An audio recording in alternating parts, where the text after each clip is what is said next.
Online वालों आवाज़ आ रही है? ओके। इकोनॉमिक्स समझ गया कौन से चीज़ के बारे में बात करता है? ठीक है, अब इकोनॉमिक्स को साइड में रखो। हम बात करते हैं ओसीएम की। ओसीएम का full form is organisational commerce and management. Organisational commerce and management.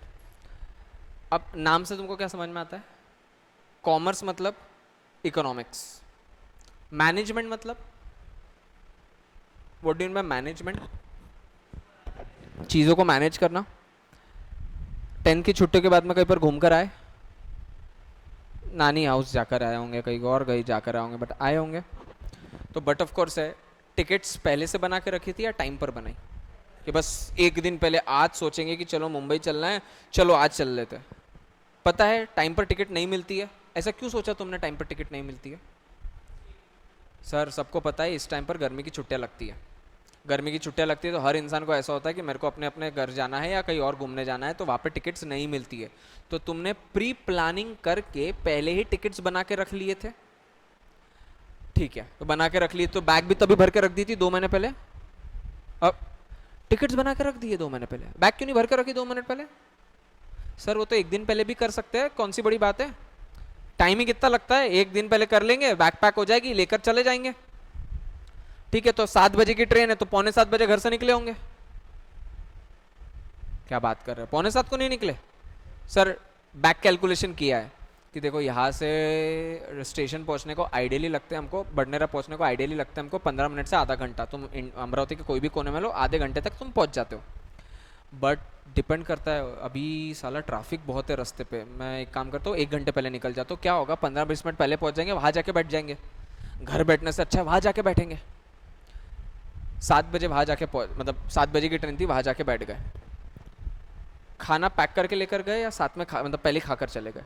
Sir 7 बजे खा लेंगे तो अगले दिन सुबह जल्दी भूख लग जाएगी, पैक करके लेके चल लेते। और वही ट्रेन अगर 10 बजे की होती तो, 9 बजे की होती तो खाकर निकलते।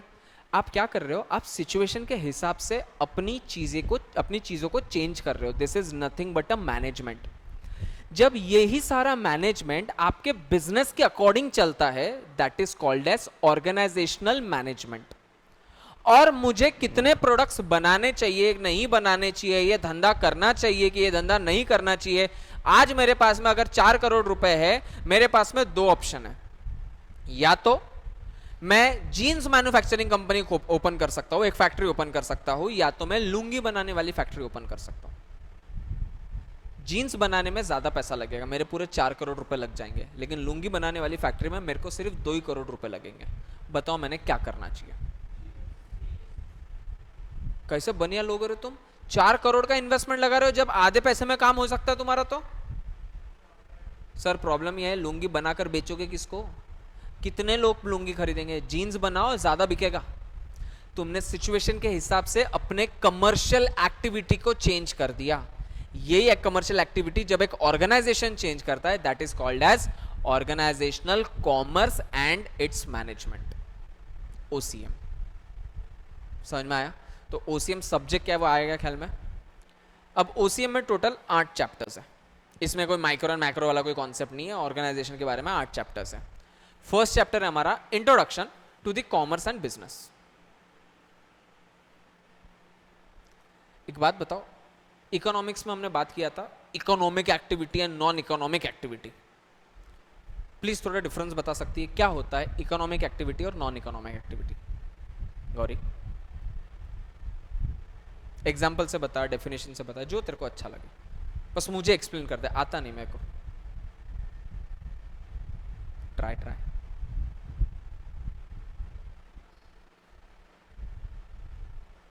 ये तो कॉन्शियस मत हो तू, इट्स ओके, चल।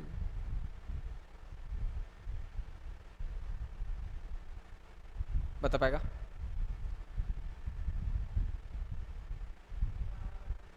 हाँ बोल रहे? ना ना ना, वो तो PI PDI।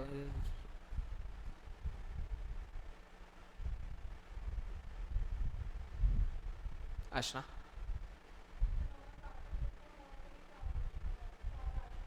Perfect sir. जब एक होटल में जाके एक शेफ खाना बना के आपको सर्व कर रहा है, मतलब शेफ सर्व नहीं कर रहा है, वेटर सर्व कर रहा है, बट होटल में एक शेफ जब खाना बना रहा है तो क्या उसके वो पैसा चार्ज कर रहा है?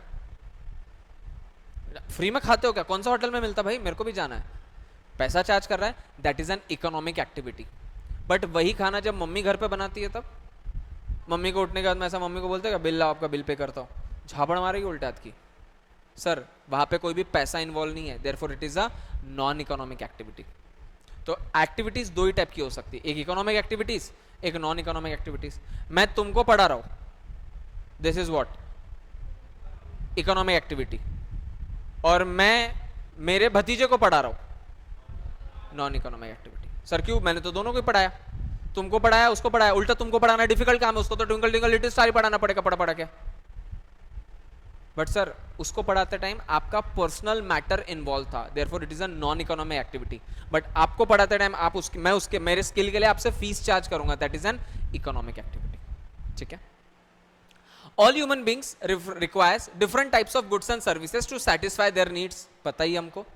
सो they keep themselves busy and do some activity throughout their life. अपने आप को बिजी करने रखने के लिए आप कुछ ना कुछ एक्टिविटी करोगे। अभी आप कमा नहीं रहे हो तो आप डांस करते होंगे, आप कैलीग्राफी करते होंगे, आप पेंटिंग करते होंगे, आप आर्ट करते होंगे, आप सोशल मीडिया इन्फ्लुएंसर बनने की कोशिश करते होंगे। तो आप कुछ ना कुछ करके अपनी हॉबी परस्यू करके अपने आप को बिजी रखने की कोशिश कर रहे हो, ये तो बात सही है। तुम्हारे मम्मी पापा भी यही करते क्या? मम्मी को डांस क्लास का शौक है तो खाना बनाना छोड़ के डांस क्लास में चली जाती है क्या? तुम्हारे पापा को क्रिकेट खेलने का शौक है तो दुकान बंद करके क्रिकेट खेलने चले जाते हैं क्या? सर वो पैशन अपना परस्यू करने की जरूरत नहीं, क्योंकि उनके पास में उनकी खुद की इकोनॉमिक एक्टिविटीज है जिससे वो पूरा बिजी रह सकता है। सिंस तुम्हारे पास में इकोनॉमिक एक्टिविटी नहीं है, इसलिए तुम नॉन इकोनॉमिक एक्टिविटी से बिजी रहने की कोशिश कर रहे हो। All activities can be classified as an economic activity और non economic activities. Non economic में तो कुछ भी हो सकता है, कोई भी हॉबी आ सकती है, dance, painting, sculpture making, art, कुछ भी आ सकता है। इकोनॉमिक एक्टिविटीज मतलब जिससे आप पैसा कमा सकते हो।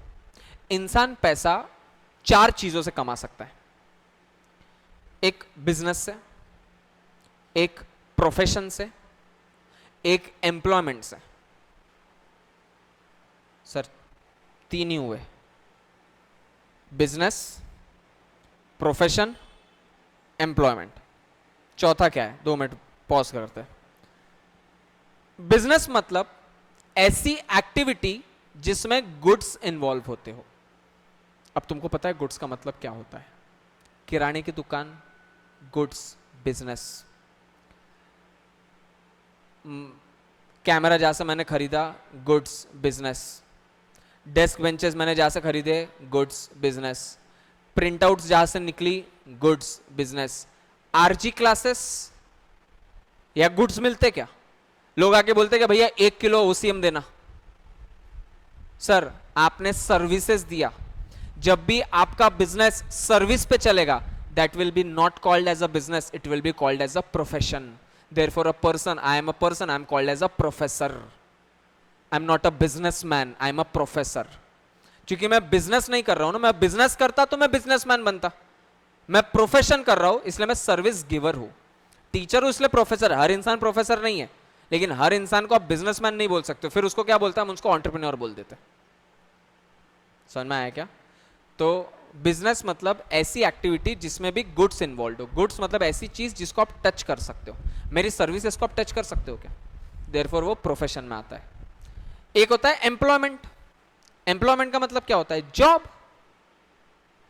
अरे आपके मम्मी पापा, भाई बहन, बड़े भाई बहन, चाचा काका, बाबा मामा मामी, अरे कोई ना कोई जॉब कर रहा होगा ना लाइफ में। वो क्या कर रहे हैं? वो बिजनेस कर रहे हैं क्या? वो प्रोफेशन कर रहे हैं क्या? सर ये दोनों ना खुद के होते हैं हमेशा। ये बिजनेस और प्रोफेशन जो होता है ना, ये ओन्ड होता है, खुद का होता है। क्या आरजी क्लासेस मेरा खुद का है? हाँ। क्या मेरा फैक्ट्री मेरी खुद की है? हाँ। बट अगर मेरे पास में कोई एम्प्लॉय जॉब कर रहा है तो क्या वो खुद का कर रहा है? अबे खुद का थोड़ी, जॉब खुद का थोड़ी होता है, जॉब तो हमेशा किसी और का ही होता है। Therefore it is called as an employment. एक और होता है सर, मतलब क्या, उसको बोलते हैं वोकेशन। वेकेशन नहीं, लिखना मत, तुम्हारी बुक्स इसको रिकॉग्नाइज नहीं करता है, ना ही एग्जाम में आएगा, नॉलेज पर्सपेक्टिव है। वोकेशन का मतलब होता है बाबा, निर्मल बाबा, आसाराम बाबा, कितने भी जो बाबा है बाबा। तुम्हारे अरे वो मराठी वाले बाबा नहीं रे, पप्पा नहीं, बाबा। ऐसे इंसान जो आपको बोलते हैं कि आप अपना टूथपेस्ट बदलो, आपकी ज़िंदगी में सब खुशहाल हो जाएगा, और इस चीज़ के लिए आप उनको भेंट देते हो, दान देते हो, कितना देते हो, भर भर के देते हो। मतलब ये तो मैंने अपने आंखों से देखा है। आसाराम बापू, आसाराम बापू भी नहीं मालूम?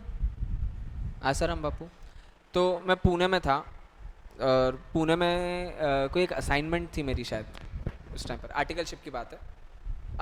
नहीं नहीं नहीं, उस टाइम की बात है, सॉरी, उसके भी पहले की बात है। पुणे में था, कुछ एक असाइनमेंट बेसिस पर था मैं वहाँ पे, आर्टिकलशिप इसके जॉब के इस पे। तो वहाँ पे ऐसे मेरे आजू बाजू वालों ने बोला कि वहाँ पे आसाराम बापू का एक शिविर चल रहा है, चलो अपने को क्या है, टाइम घर में बैठ के टाइम पास करना है, वहाँ चलते हैं। वहाँ गए, वो बैठे वो इतने 200 फीट दूर, इतनी तो भीड़ लंबी,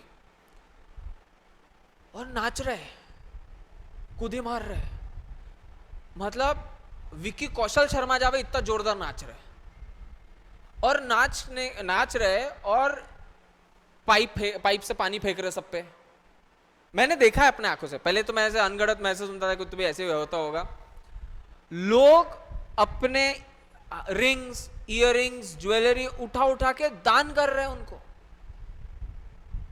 मैं बोला ऐसा धंधा हो ना, साला गला फाड़ फाड़ के चिल्लाओ तो बेशरम लोग टेस्ट नहीं देंगे, होमवर्क नहीं करके आएंगे। ये डांस कर रहे हैं, पानी फेंक रहे सफेद कपड़े पहनकर, और लोग उनको बिना मांगे जो है वो उतार उतार के दे रहे हैं।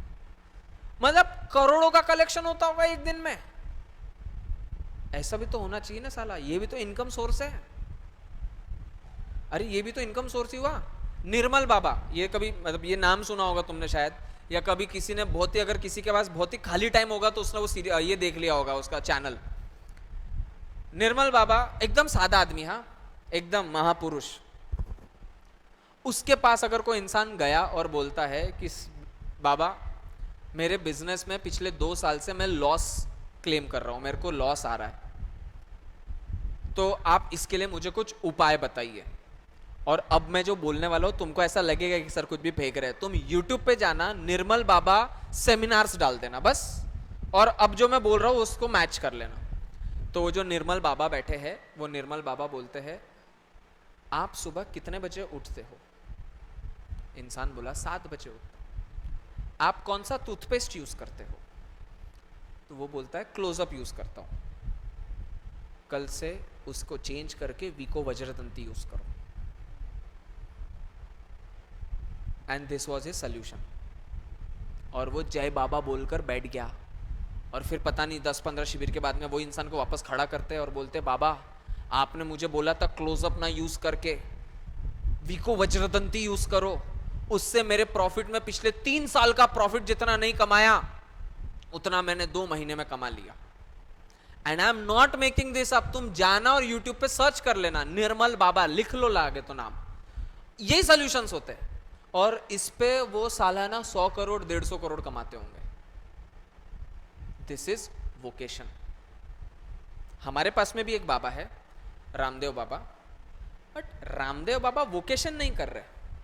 और आइडियली तो रामदेव बाबा कोई बिजनेस ही नहीं कर रहे, क्योंकि वो कंपनी रामदेव बाबा की नहीं है। 1 मिनट, रामदेव बाबा की कंपनी का नाम पतंजलि, वो कंपनी के ओनर रामदेव बाबा नहीं है, उसका ओनर वो दर्शन, अरे वो अपना तारे जमीन पर वाला बालकृष्णा, वो उनके ओनर है।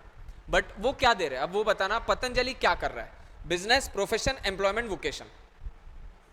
बिजनेस, अरे गुड्स आते ना उसके, फेस वॉश, शैम्पू, गुड्स है। तो जब भी गुड्स है तो वो बिजनेस के डेफिनेशन में फॉलो करेगा। समझ में आया? तो कोई भी एक्टिविटी 2 टाइप की रहेगी, non economic, economic. Non economic में कोई टाइप्स हो सकते हैं क्या? वो तो हॉबी हो गई, इसको छोड़ दो। इकोनॉमिक में 3-4 नहीं बोलना, मैंने सिर्फ नॉलेज के लिए बताया, क्योंकि जब तुम आगे जाओगे पोस्ट योर 12th, तब वहां पे अगर तुमने सीए लिया, सीएस लिया और एमबीए लिया, एलएलबी वगैरह में ये सब टॉपिक्स नहीं आते। इन तीनों में वोकेशन को रिकॉग्नाइज किया गया है। 11th-12th में वो रिकॉग्नाइज नहीं करते, तो अपन ने भी नहीं करने का, अगाऊ नहीं बनना अपन ने। तीन ही होंगे, क्या क्या? Business, profession, sorted. अब क्या होगा इस पूरे चैप्टर में, हम बिजनेस के बारे में पढ़ेंगे, प्रोफेशन के बारे में पढ़ेंगे और एम्प्लॉयमेंट के बारे में पढ़ेंगे। समझ में आया? चलो, नॉन इकोनॉमिक एक्टिविटी पढ़ लेते हैं। Non economic activity are those human activities which are perform to satisfy the personal, social, religious, cultural, sentimental requirement without monetary expectations. Sir हम गणेशोत्सव मनाते हैं, हम ईद मनाते हैं, हम क्रिसमस मनाते हैं खुद के सेटिस्फैक्शन के लिए, उससे पैसा कमाना इंटेंशन होता है क्या हमारा? लेकिन वहीं पर हम अगर किसी का मंडप सजाने का या दावत बुलाने का कॉन्ट्रैक्ट लेते हैं तो बदले में पैसा लेंगे कि नहीं लेंगे? वो इकोनॉमिक एक्टिविटी हो गई, क्योंकि वो आपका सेंटिमेंटल वैल्यू नहीं, मॉनेटरी वैल्यू से आप उसको कंसिडर कर रहे हो। For example reading book, serving people, cooking by mother etcetera. Cooking by a chef, it will be a economic activity. Economic activity actions that involve production, distribution, consumption. पढ़ा है क्या ये कहीं पर अपन ने? प्रोडक्शन, डिस्ट्रीब्यूशन, कंजम्पशन, एक्सचेंज, कहीं पे पढ़ा? अब भी इकोनॉमिक्स में पढ़ा, इसलिए तो बोला कि वो चीजें फेज मैनर में शुरू करो तो ही मतलब है। इकोनॉमिक्स पढ़ा तब तुमको वहाँ पे इकोनॉमिक एक्टिविटी समझ में आई, प्रोडक्शन समझ में आया, डिस्ट्रीब्यूशन समझ में आया, अब वहां से मैं तुमको लेकर आया ओसीएम के अंदर। And services at all levels within a society is called as a economic activity. For example, worker working in a factory. Thus economic activity facilitates earning livelihood. But of course economic activity करके मैं अपना livelihood earn करूँगा. Business. Business represents organized efforts by individual or the group of individuals. It is a systematic attempt by a business persons to produce goods and services and sell them into the market to reap the reward by way of profit. It satisfies multiple and complex needs of the societies. Sir business क्यों करता है इंसान? पैसा कमाने के लिए। Partly true, partly not.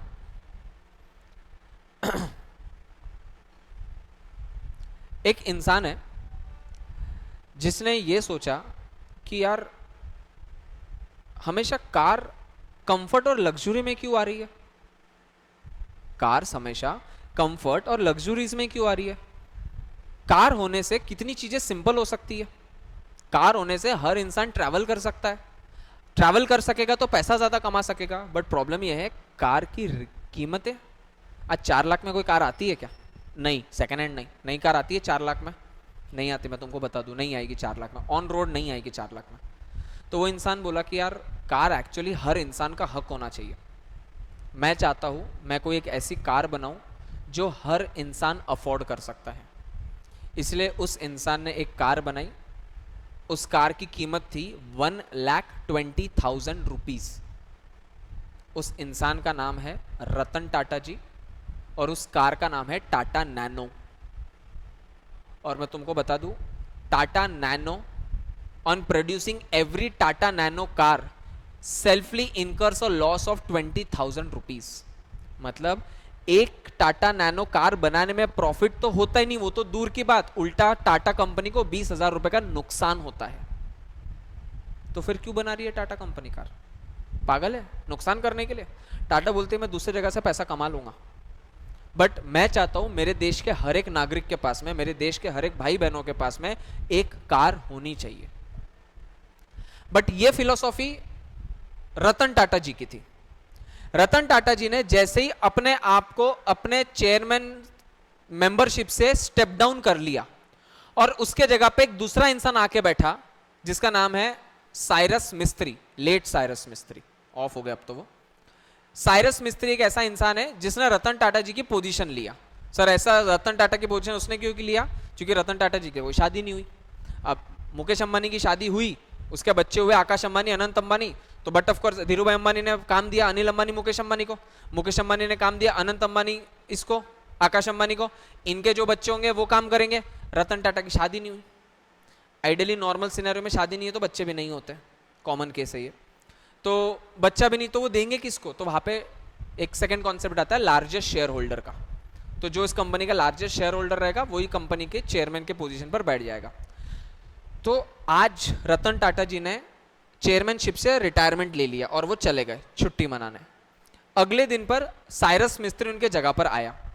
Cyrus मिस्त्री ने बुक्स देखी और बुक्स देखकर बोला कि ये क्या पागलपन कर रहे हैं हम। मतलब कार बनाने में प्रॉफिट तो हो नहीं रहा, उल्टा लॉस हो रहा है हमारा। साइरस मिस्त्री ने ऑर्डर दिया, ये फैक्ट्री बंद करो, और उसने टाटा नैनो कार का प्रोडक्शन बंद करवा दिया। रतन टाटा जी को ये बात पता नहीं थी। इसने कुछ गलत किया क्या साइरस मिस्त्री ने? सोचकर बताओ, आइडियली इसने कुछ गलत किया क्या? अरे कंपनी को लॉस होने से बचा रहा है वो। आज 20,000 का लॉस है, कल कीमतें बढ़ गई मेटल्स की तो 20,000 का लॉस 40,000 का हो जाएगा, और लोगों ने ज्यादा खरीदना शुरू किया तो हमको ज्यादा लॉस होना लग जाएगा। हम तनिष्ठ से पैसा कमा रहे हैं ज्वेलरी बेचकर, यहाँ पे लॉस कर रहे हैं गाड़ी बेचकर। ऐसा नहीं होना चाहिए। बट ये बात जैसे ही वेकेशन से आने के बाद में रतन टाटा जी को पता चला, रतन टाटा जी हो गए गुस्सा। उन्होंने रातों रात बोर्ड ऑफ डायरेक्टर्स की मीटिंग बुलाई और साइरस मिस्त्री को कंपनी से निकाल दिया। रतन टाटा ने बोला, Tata is not just a company, it is a trust of 130 crore people of India. पैसा कम कमाऊंगा चलेगा, बट इस बिजनेस का मोटिव सिर्फ अर्निंग नहीं होना चाहिए, सोशल ऑब्जेक्टिव भी मेरा अर्निंग होना चाहिए। इसलिए बिजनेस सिर्फ पैसों के लिए नहीं किया जाता है, बिजनेस सोशल एक्टिविटीज के लिए भी किया जाएगा। Ratan Tata was the only person जिनको यह समझ में आया कि जो आगरा में हमारा ताजमहल है वो एसिड रेन के वजह से येलो होते जा रहा है। तो रतन टाटा ने अपने खुद के पैसों से, मतलब टाटा कंपनी के पैसों से उसका पूरा रिपेयर मेंटेनेंस करवाया, उसका वॉशिंग करवाया। आज दिन तक कोई कंपनी ने ये काम नहीं किया।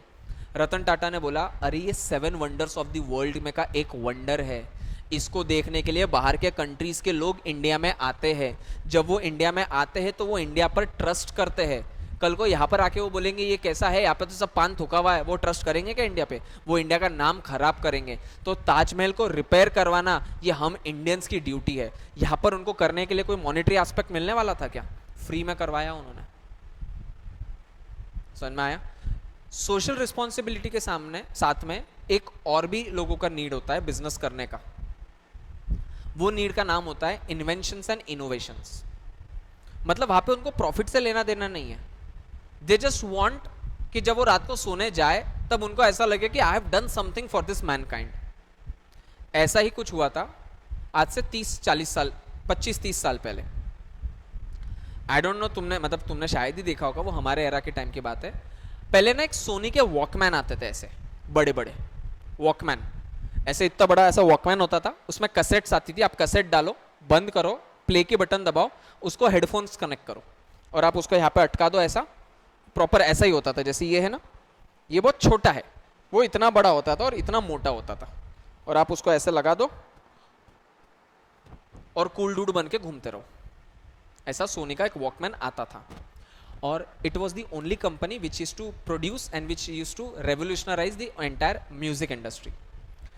फिर एक इंसान ने सोचा, वो इंसान बहुत हाईएस्ट विजनरी इंसान था, वो यहाँ का नहीं था, सिलिकॉन वैली का था, दैट वॉज पालो ऑल्टो रिसर्च सेंटर का। उसने बोला कि यार हम क्या सैवेजेस है क्या? हम क्या साले अभी भी वो एप ही है क्या? होमोसैपियंस ही है क्या? ये इतना बड़ा ईंट का टुकड़ा लेकर कौन घूमता है? तो उसने एक अपनी टीम बनाई, 7 लोगों की टीम, और उसमें एक वो फाउंडर। उसने बोला कि इसकी जो थिकनेस है, जो अभी इतनी मोटी होगी, इसको आप कम करो, और इसका जो साइज है इसको भी आप कम करो। उन्होंने 6 महीना रात दिन मेहनत करके एक प्रोटोटाइप बनाया। प्रोटोटाइप का मतलब होता है एक डेमो पीस। प्रोटोटाइप बनाया जो इतने मोटे विड्थ से ऑलमोस्ट 30% लेस हो गया, और साइज में 20% लेस हो गया, मतलब हाइट में। And they were truly excited कि ये चीज हम हमारे फाउंडर को बतावे जिसने हमको टास्क दिया था, और वो हमें शाबाशी देगा। वो प्रोटोटाइप लेकर गए और बताया, देखो हमने ये प्रोटोटाइप बनाया। उसने बोला शक्ल मत दिखाना अगर इससे और कम नहीं करके लेकर आए तो। अबे साला, हम तो सोचे थे तारीफ करेगा, सांबा खुश होगा, गब्बर खुश होगा, ये तो कुछ उल्टा ही हो गया। He was dissatisfied. ठीक है, इन मेंबर्स ने फिर से और काम किया, और 4 महीने लगाए, और 4 महीने के बाद में उन्होंने जो पहले टोटल का 30% लेस किया था ना, उन्होंने टोटल का 40% लेस कर दिया, और साइज में जो 20% लेस किया था ना, साइज में भी 40% लेस कर दिया। जो पहले इतना बड़ा था अब वो इतना हो गया, और साइज में भी इतना हो गया। तब उनको लगा कि नहीं यार, अपना फाउंडर विजनरी है, उसको समझ गया था कि इससे कम हो सकता है, तभी उन्होंने हमको ये टास्क दिया। हमने उस पर गुस्सा किया स्टार्टिंग में, लेकिन उसने मेहनत, मतलब उसने बोला इसलिए हम कर पाए। तो दे वर वेरी हैप्पी। वो प्रोटोटाइप लेकर गए, उसने तोड़ दिया प्रोटोटाइप। ये बकवास चीज मत लाना मेरे सामने, इसको और कम करो। अब सच में गालियां दिया उन्होंने, लेकिन पागल है क्या आदमी है, हमने ओरिजिनल का 40% लेस किया है भाई साहब, मजाक चल रही है यहाँ पे। तो बोले या तो काम करना है तो काम करो, वरना मैं आपको फायर कर देता हूं, दोनों में से एक ऑप्शन है। Because that person was considered as the one of the worst CEOs to work with. List उसमें वर्स्ट सीईओज में फर्स्ट नंबर पे आता है, सेकंड नंबर पे मार्क जकरबर्ग आता है, फेसबुक का मालिक, मेटा का मालिक। उसके साथ कोई काम करने की इच्छा नहीं रखता है, वो इतना डोमिनेट करता है अपने एम्प्लॉयज को, तो ये उसमें टॉप फर्स्ट पोजीशन का था। क्या करेंगे बेचारे, इन्होंने फिर से काम किया, रिवर्क किया अपने प्रोसेस पे। अब इन्होंने ओरिजिनल का 40% कर दिया, कम नहीं, मतलब कम किया 60%। अब वो एग्जिस्टिंग 40% रह गया।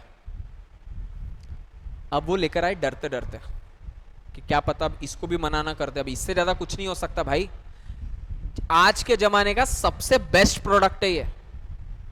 उसने लिया, देखा, रिजेक्ट कर दिया। ये बकवास चीज मत लाना मेरे सामने। रिवर्क, 1.5 साल की मेहनत वेस्ट। उन एम्प्लॉयज ने फिर से 1 साल पूरा लिया, फिर से रिवर्क किया, सारे मेटल्स चेंज किए, एल्यूमिनियस चेंज किए, सारे रिवर्क किया, वायरिंग रिवर्क किया। अब उन्होंने फाइनली एग्जिस्टिंग जो 100% का विड्थ और लेंथ था, उसका 80% रिड्यूस करके सिर्फ 20% पे ला दिया उसको। अब वो जो म्यूजिक का था वो सिर्फ इतना बचा था, और साइज में इससे थोड़ा बड़ा। मतलब जब पूरी दुनिया इतने बड़े वॉकमैन लेकर घूम रही थी, तब उस कंपनी ने सिर्फ इतना सा, इससे थोड़ा बहुत बड़ा बनाया। And this team was very proud of it. उनको लाइफ में इससे ज्यादा मजा कभी नहीं आया। उन्होंने वो प्रोटोटाइप लाया, उस फाउंडिंग मेंबर को बताया। फाउंडिंग मेंबर ने देखा, कुछ बोला नहीं। फाउंडिंग मेंबर ने वो लिया, उसके केबिन में एक फिश एक्वेरियम था, एक्वेरियम ड्रॉप।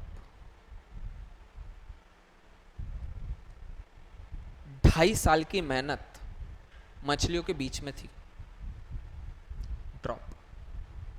अब सब्र चिल्ला, क्या कर दिया? तुम देख रहे हो वो जो डिवाइस तुम्हारा पानी में गया, उसमें से बबल्स आ रहे हैं। बोले हाँ, बबल्स आ रहे हैं, इसका मतलब वहां पे स्पेस है। Utilise that space and make it smaller. And finally 3 साल बाद पूरे वर्ल्ड का सबसे स्लिमेस्ट म्यूजिक डिवाइस बना, जो तुम्हारे जीन्स के पॉकेट में जो छोटा यहाँ पे पॉकेट होता है ना, दैट इज वॉच पॉकेट, उस पॉकेट में फिट हो जावे। और उस प्रोडक्ट का नाम हुआ iPod, and that company was Apple corporation. अब यहां पे उसका मोटिव क्या प्रॉफिट था? He wanted to revolutionise the whole music industry. इतने बड़े ब्रिक से वो म्यूजिक इतने से इसमें कन्वर्ट हो गया। This is also one form of business, one motive of business. यहां पर उसका मोटिव पैसा नहीं था, ना ही उसका कोई मोटिव सोशल रिस्पॉन्सिबिलिटी थी, यहां पर उसका मोटिव इनोवेशन था। इसलिए एप्पल के प्रोडक्ट्स के लिए बहुत सारे हर इंसान वेट करता है, क्योंकि तुम सबके पास, किसी के भी पास लैपटॉप है, लैपटॉप ओवरहीट होता है। ओवरहीट के लिए हम क्या सुनते हैं कि उसको बेड पे नहीं रखना चाहिए, उसको हार्ड सरफेस पे रखना चाहिए, या उसको वैसा स्टैंड पे रखना चाहिए। क्यों बोलते हैं हम? क्योंकि उसमें एक पंखा होता है, फैन होता है, एक आवाज करता है जो फैन, अरे होता है कि नहीं होता है, फैन होता है, उसको कूलेंट बोलते हैं, ठीक है, एसएनपीएस। तो वो फैन के बेसिस, वो फैन का क्या काम होता है कि आपके जो मशीन है वो हीट जनरेट करती है, तो वो फैन से हम उसको ठंडा करें। Apple is the only company जिसके कोई भी मैकबुक्स में, कोई भी प्रोडक्ट्स में फैन ही नहीं होता है, फिर भी दे डोंट ओवरहीट। इनोवेशन। समझ में आया क्या? तो बिजनेस का मोटिव सिर्फ पैसा होगा क्या? जरूरी नहीं। सिर्फ सोशल होगा क्या? जरूरी नहीं है। इनोवेशन भी हो सकता है। क्लियर है? ज़्यादा हो गया आज? 10 मिनट बस, 10 मिनट्स। Definition of business. अच्छा सर, ये जो भी डेफिनेशंस होती है, चाहे इकोनॉमिक्स में हो, चाहे ओसीएम में हो, चाहे एसपी में हो, डेफिनेशंस लर्न करनी है क्या? अब बिगिन हो सर, इनके जो भी ये डेफिनेशन देने वाले जो खाली पीले लोग थे, फिलोसोफर्स, उनके नाम लर्न करने का कतई नहीं।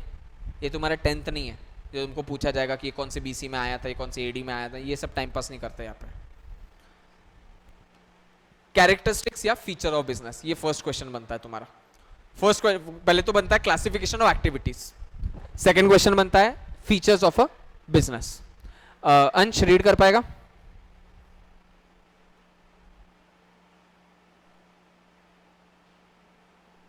अंश? अच्छा ओके ऑल राइट। खुशी रीड करना।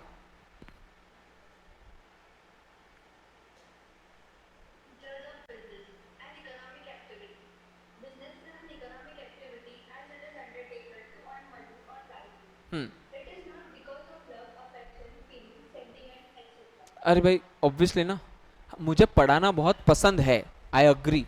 मैं रॉबिनहुड जैसे जगहों पर जाकर बच्चों को, रूरल एरियाज वालों को फ्री में पढ़ाता हूँ, दैट इज ओके, बट वो मेरा पैशन है, वो मेरा प्यार है।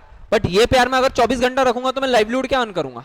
तो बट ऑफ कोर्स बिजनेस आप सिर्फ पैसा, सिर्फ प्यार, सिर्फ पैशन, सिर्फ सेंटिमेंटल वैल्यू पर नहीं कर सकते हो। वो आपकी हॉबी अलग हो गया, पैशन अलग हो गया, बट इकोनॉमिक एक्टिविटी तो आपको करना ही पड़ने वाला है लाइवलीहुड अर्न करने के लिए। सेकंड,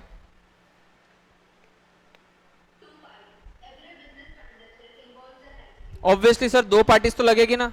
कैसा लगेगा अगर मैं खुद ही खुद को बड़बड़ कर रहा हूं और पढ़ा रहा हूं? पागल घोषित कर देंगे लोग, आगरा में भर्ती करवा देंगे।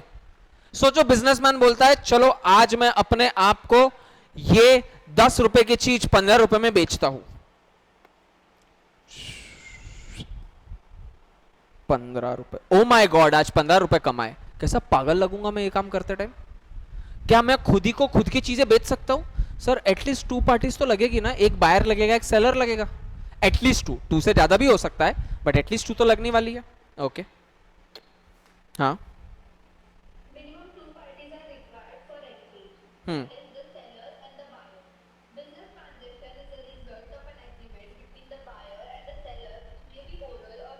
ओके।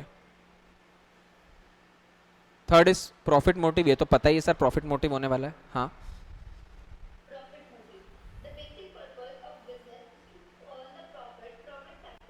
हम्म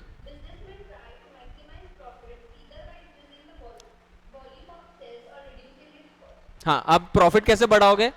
या तो अपना सेल्स बढ़ा दो या तो खर्चे कम कर दो। यही होता है ना, या तो सेलिंग प्राइस बढ़ा दो या तो खर्चे कम कर दो, अल्टीमेटली प्रॉफिट ही होने वाला है। हाँ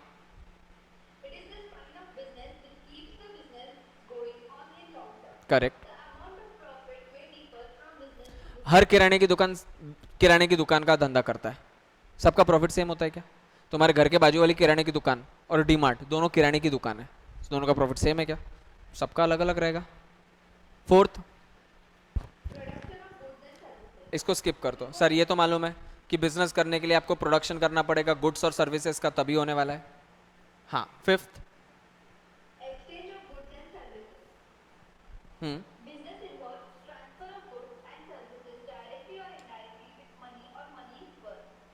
हम्म हम्म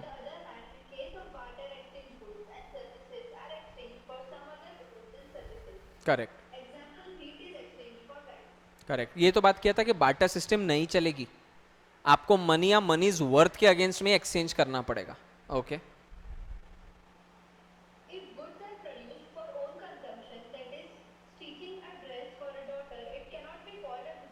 हाँ correct correct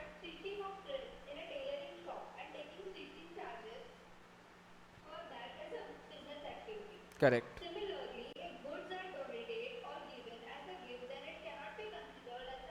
but of course है ना, आपको एक्सचेंज में पैसा नहीं आ रहा है ना सर, दुआएं तो आ रही हैं, झापड़ मारूंगा, दुआएं के बेसिस पे बिजनेस नहीं बोलते उसको। इन एक्सचेंज दुआएं नहीं, पैसा आया तो आप उसको बिजनेस बोलो, वरना बिजनेस ना बोलो। ठीक है, सेम चीज है dealing in goods and services, वही वाली बात हो गई कि आप गुड्स एंड सर्विसेज में डील करोगे। अब गुड्स में भी 2 टाइप के गुड्स होंगे, एक रहेगा कंज्यूमर गुड्स, एक रहेगा कैपिटल गुड्स।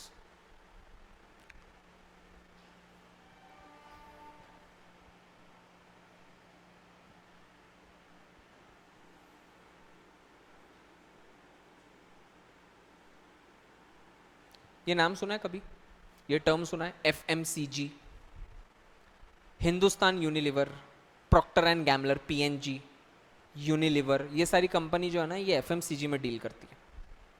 एफएमसीजी का फुल फॉर्म होता है फास्ट मूविंग कंज्यूमर गुड्स।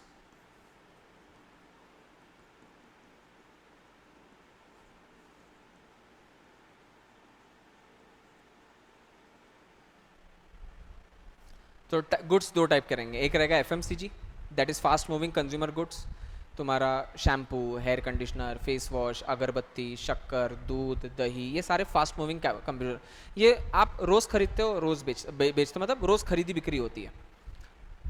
घर, कार, वॉचेस, ये रोज खरीदते हो क्या? These are capital goods, machinery, plant, furniture etcetera. Clear है? तो टाइप्स ऑफ गुड्स में दो टाइप, एक कंज्यूमर गुड्स और एक कैपिटल गुड्स। चलो कंटिन्यूटी इन डीलिंग। हाँ,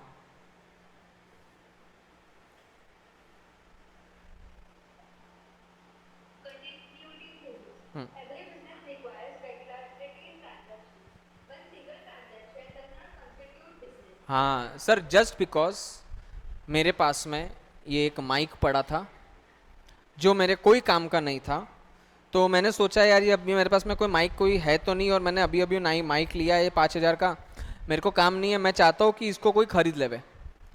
तो मैंने बोला कि सोनी जी ये माइक आप मुझसे खरीदते हो क्या? सोनी जी ने बोला ठीक है, कितने में दोगे? तो मैं तो बिजनेसमैन हूँ, तो मैंने बोला देख मैंने ये खरीदा था 8,000 में। खरीदा कितने में था? मैंने क्या बोला? 8,000 में खरीदा, बट तू तो यार घर का आदमी है, तेरे को थोड़ी 8 में दूंगा, एक काम कर 6,500 रुपये में ले ले, 6,500 में ले ले। सोनी जी मारवाड़ी, सोनी जी बोलते बिना बार्गेनिंग के अगर मैंने कोई चीज़ ले ली, धिक्कार है मेरे मारवाड़ी होने पे। तो उसने बोला सर मैक्सिमम 6,000 रुपये में ले पाऊंगा, देना है तो दो, नहीं तो मैं जा रहा हूँ। मैं ला, रुक, कहाँ जा रहा है? मैं दूंगा या नहीं दूंगा? डेफिनेट, मैंने तो 5 का ही खरीदा। मैं ले ले 6,000 रुपये में। तो मतलब अभी ये घर जाके क्या बोलेगा? मेरा बिजनेस क्या, मैं माइक बेचता हूँ, मेरी माइक की दुकान हो गई ना, मेरा माइक का बिजनेस हो गया ना। क्यों? अरे बेचा ना। अबे सर एक बार कोई चीज बेच ली तो उसको बिजनेस थोड़ी बोलते, जब तक वो चीज का कंटिन्यूअस डीलिंग ना करो। अब मुझे समझ में आया क्या बात कर रहे हैं यार, 5,000 का माइक 6,000 में बिकता है, मतलब 5,000 पे 1,000 का प्रॉफिट, मतलब 20% प्रॉफिट मार्जिन। यार जोरदार बिजनेस है यार। अब मैंने क्या बोला, ऐसे 10-15 माइक बुला लिए और हर इंसान को चिपकाने की कोशिश कर रहा हूं, अब मैं इसका बिजनेस कर रहा हूं। तो बिजनेस होने के लिए आपको उस ट्रांजैक्शन का कंटिन्यूअस डीलिंग करना चाहिए, कंटिन्यूटी होना चाहिए। एक बार में बेच दिया तो उसको बिजनेस नहीं बोलो आप, ठीक है? हाँ,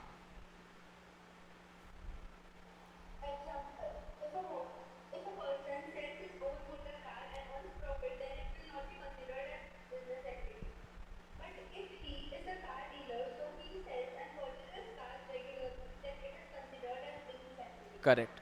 eight is uncertain returns. Returns का मतलब प्रॉफिट। कोई भी बिजनेस में सर्टन होता है कि आपको इतना प्रॉफिट मिलने ही वाला है। सर सिर्फ जॉब में होता है ऐसा कि हर महीने आपको इतनी पगार मिलने वाली है, ना बिजनेस में ना प्रोफेशन में ऐसा होता है कि आपको फिक्स इतना तो मिलने वाला है। मेरे को पता है मेरे को कितना मिलने वाला है इस साल, अगले साल, उसके अगले साल।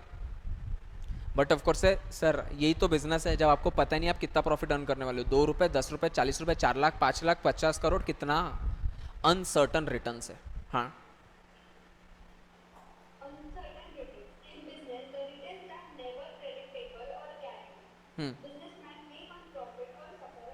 करेक्ट। वो या तो प्रॉफिट अर्न करेगा या तो लॉस सफर करेगा। Element of risk. Sir business में सबसे बड़ा प्रॉब्लम ही तो है कि वहाँ पे रिस्क है। अब वहाँ पे वैसा नहीं बोल सकते रिस्क है तो इश्क है। हाँ, रिस्क है तो बर्बादी भी हो सकता है भाई साहब, डिपेंड करता है आप कौन सा बिजनेस कर रहे हो। अब किराने की दुकान का बिजनेस तुमको कितना लगता है कि बहुत सही चलता होगा क्या? जब से डीमार्ट आ गया, वॉलमार्ट आ गया, जब से इलेक्ट्रॉनिकली आप अमेजोन से चीज़ें घर बुला सकते हो, तुमको लगता नहीं क्या कि नॉर्मल बिजनेस में इम्पैक्ट हुआ होगा? जब से एजुकेशन, सारी चीज़ें ऑनलाइन पे शिफ्ट हो गई है, आज अगर कोई टीचर सोचता है कि मैं एक ब्लैक बोर्ड लूंगा जिसपे मैं वो चौक या खड़ू से लिखूंगा, या फिर मैं वैसा ग्रीन बोर्ड लूंगा जिसपे वो ऐसे मैं चौक से लिखूंगा ताकि जो फर्स्ट बेंच पे बैठा रहे वो ऐसा लगे कि ये बूढ़ा हो गया क्योंकि सारा उसके वाइट इस पे बाल पे आ जाएगा। आज अगर वो ट्रेडिशनल वैसा बिजनेस या टीचिंग शुरू करे, तुमको लगता है वो सस्टेन कर पाएगा? पॉसिबल ही नहीं है सर। बिजनेस का मोटिव ही चेंज हो गया, मोटिव बोल रहा हूँ, बिजनेस का मोडस ऑपरेटिंग ही चेंज हो गया। तो सर बिजनेस में हमेशा एलिमेंट ऑफ रिस्क तो रहेगी। आज बिजनेस चल रहा है, कल को इलीगल डिसाइड हो गया तो, कल को उसके बिजनेस में लॉस आ गया तो बिजनेस में हमेशा एलिमेंट ऑफ रिस्क तो रहेगी ही रहेगी। ठीक है, कंटिन्यू।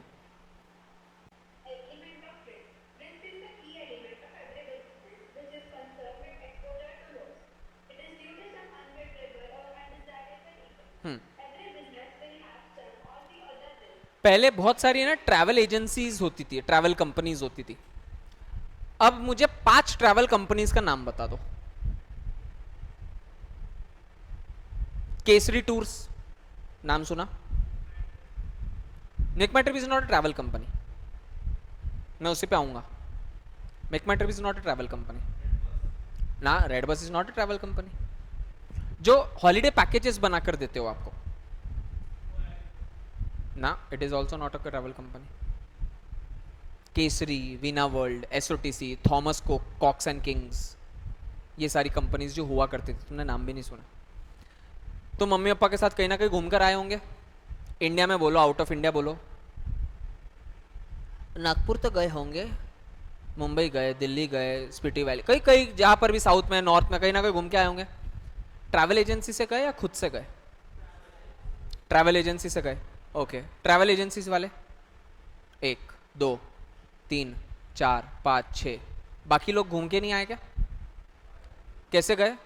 सर ट्रेन की टिकट बुक कर ली, होटल्स मेक माई ट्रिप से बुक कर लिया, बुकिंग से बुक कर लिया, गो आईबीबो से बुक कर लिया, टैक्सीज वहां जाके लोकल टैक्सीज ले ली, नहीं तो ओला उबर कर लिया, खाने के लिए जोमेटो कर लिया। ट्रैवल कंपनीज के बिजनेस ही ठप हो गए।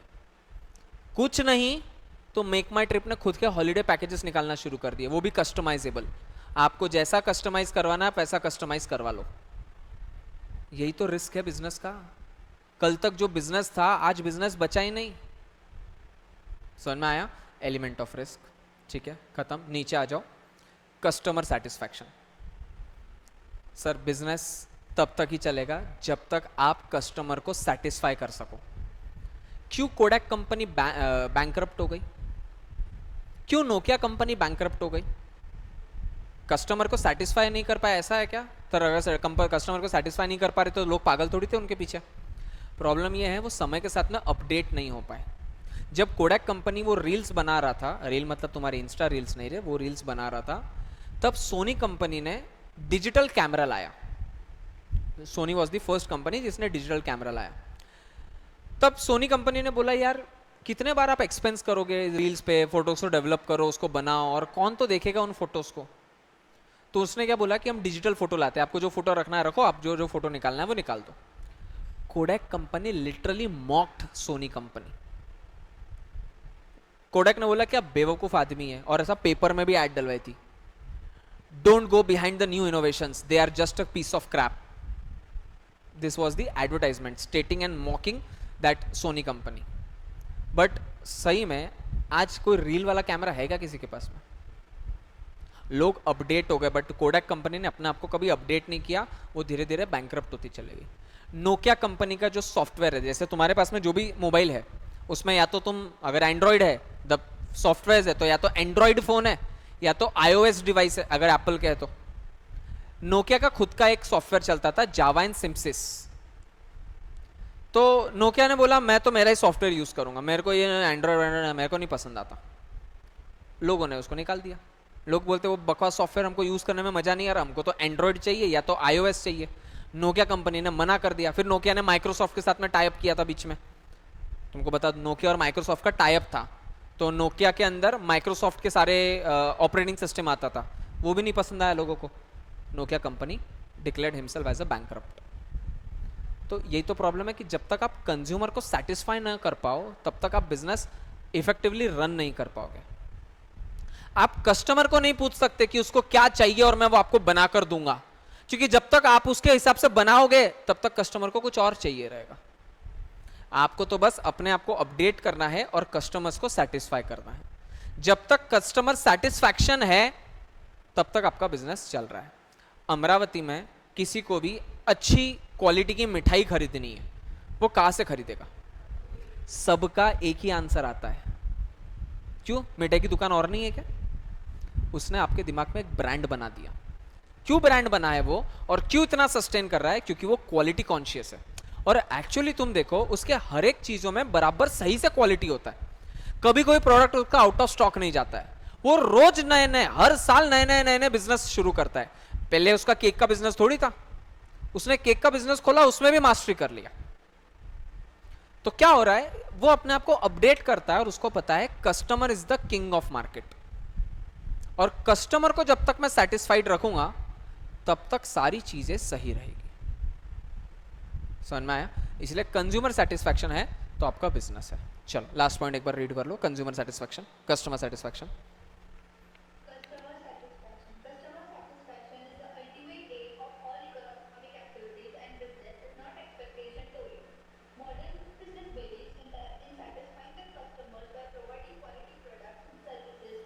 Eight a reasonable price, okay.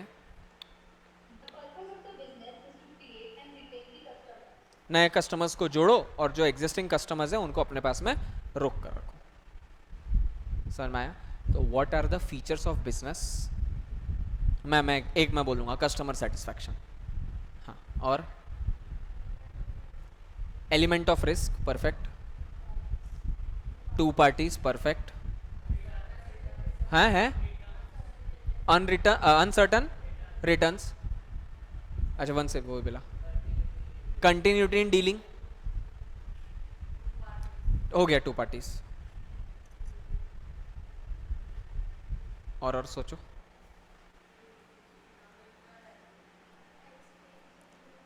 Dealing in goods and services, exchange of goods and services, production of goods and services. मतलब लर्न करने का समझ में आया? गुड्स एंड सर्विसेज पे 3 पॉइंट्स, प्रोडक्शन, एक्सचेंज, डीलिंग। 3 तो पॉइंट ये हो गए, exchange of goods and services, production of goods and services, dealing in goods and services, element of risk, uncertainty, uncertain returns, customer satisfaction, two parties,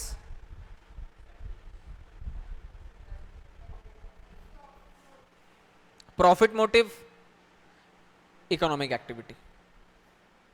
ठीक है, आई am not expecting तो अभी के अभी लर्न हो जाएगा तुमसे, यहीं पे स्टॉप कर रहा हूँ। बट कल आने के पहले इको का और ये दोनों पढ़ के आना।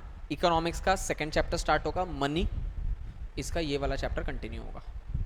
Timing same 8 to 10। ठीक है, कुछ क्वेरी, कुछ बोलना है, कुछ पूछना है, कुछ बताना है ऑनलाइन वालों?